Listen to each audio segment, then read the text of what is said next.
Pemirsa, 44 korban meninggal dunia pasca banjir bandang di Padang Panjang yang berhasil dievakuasi. Untuk mengetahui informasi terbaru dari bencana di Sumatera Barat, kami telah terhubung dengan reporter TV One Andri Syahputra yang berada di Pariaman, Sumatera Barat. Selamat pagi, Andri. Silahkan dengan laporan Anda. Ya, selamat pagi Ardo dan Keza.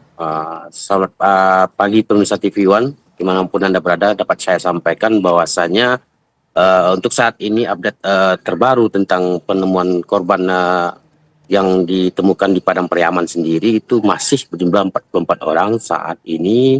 Hingga saat ini tim SAR gabungan masih melakukan pencarian di lokasi sisiran aliran Sungai Batang Anai, mulai dari Lembah Anai hingga ke Muara. Di Padang Pariaman sendiri, tim pencarian juga dibantu oleh beberapa personil. Contohnya di Padang Pariaman, di Polres Padang Pariaman itu ditambah dengan personil-personil ya yang dibantu oleh personil di Polda Jambi juga Mabes Polri. Tadi siang juga didatangkan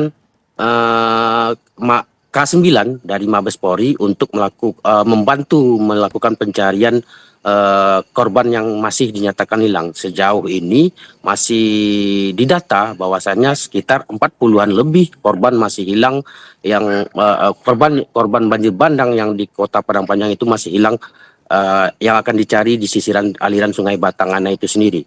Untuk sejauh ini di kawasan Lembah Anai, jalur lintas Sumatera juga masih dilakukan pekerjaan perbaikan jalan, dan itu diperkirakan rampung hingga 2 minggu ke depan. Dan itu untuk jalan 2 minggu ke depan ini hanya bisa dilewati oleh kendaraan roda 2 dan roda 4 untuk jalur darurat saja, tidak boleh dibuka untuk umum pada 2 minggu ke depan yang akan dirampungkan ini. Yang dikejar, yang dikebut untuk keperluan mendesak saja nantinya.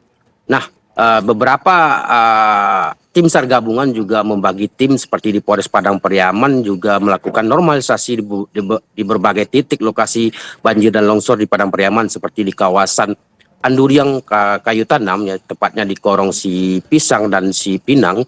Itu personil gabungan juga melakukan normalisasi,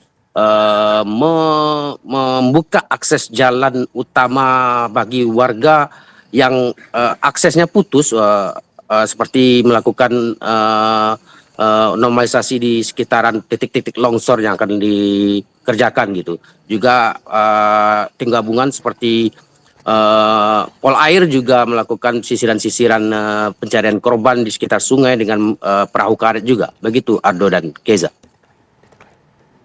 Ya, Andri, terkait kemudian titik-titik lain, apakah kemudian sudah ada proses pencarian, dan jika memang sudah dilakukan, apa kemudian tantangan utama yang dijumpai oleh tim evakuasi? Sejauh ini Ardo, bahwasanya cuaca masih sering berubah. Bahwasanya di siang hari cuaca cerah, di malam harinya cuaca masih mendung dan sedikit hujan gitu.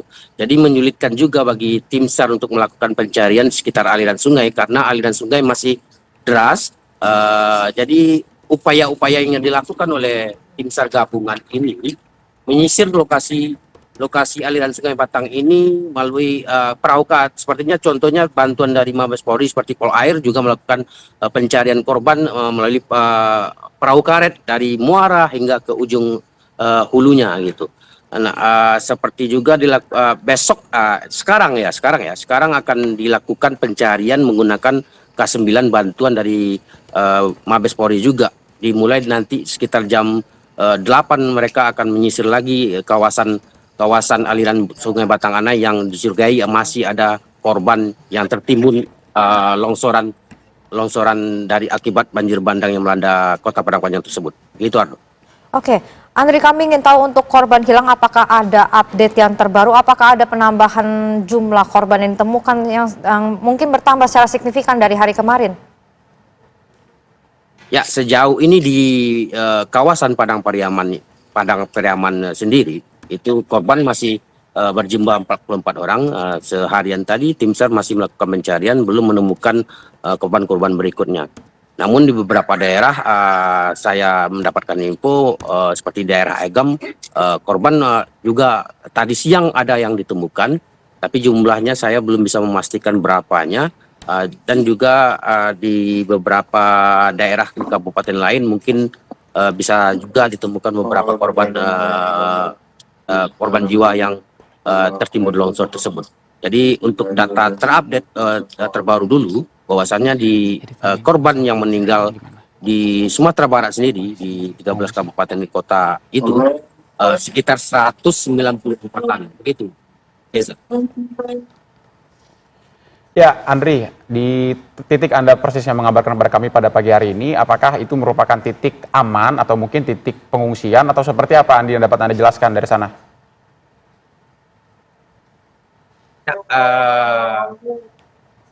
Kurang dengar suaranya.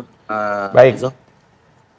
Baik, Andri, untuk posko pengungsian sendiri, apakah titik Anda mengabarkan pada pagi hari ini merupakan titik posko pengungsian atau titik aman atau justru titik yang sedang rawan dengan cuaca yang berubah-ubah, Andri?